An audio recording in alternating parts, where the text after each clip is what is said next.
আসসালামু আলাইকুম।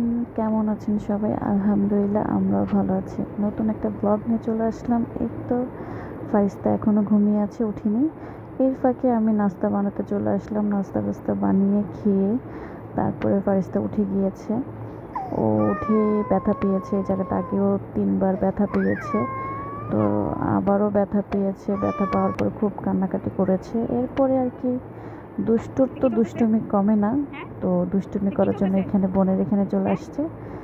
বোন পিসি দেখতেছে, সে পিসি টেবিলে শুয়ে শুয়ে মোবাইল দেখতেছে। দেখেন কতটা দুষ্টুমি করে। এরপরে কি আমাকে বলতেছে যে তার চাইনিজ ভাষা আমি কিছু বুঝি কিছু বুঝি না। তো মাশাল্লাহ আমার বাচ্চা তাড়াতাড়ি কথা শিখে যাবে, আলহামদুলিল্লাহ। আপনার সবাই দোয়া করবেন।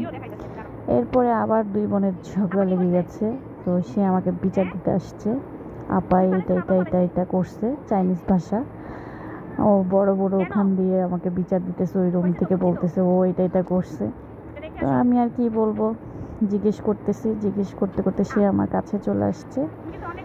এই তো কাছে চলে এসে সে আমাকে বোঝানোর চেষ্টা করলো। তারপরে কি আজকের ভিডিওটা এই পর্যন্ত। আপনারা সবাই ভালো থাকবেন, অবশ্যই আমার পেজটাকে ফলো করবেন। আসসালামু আলাইকুম।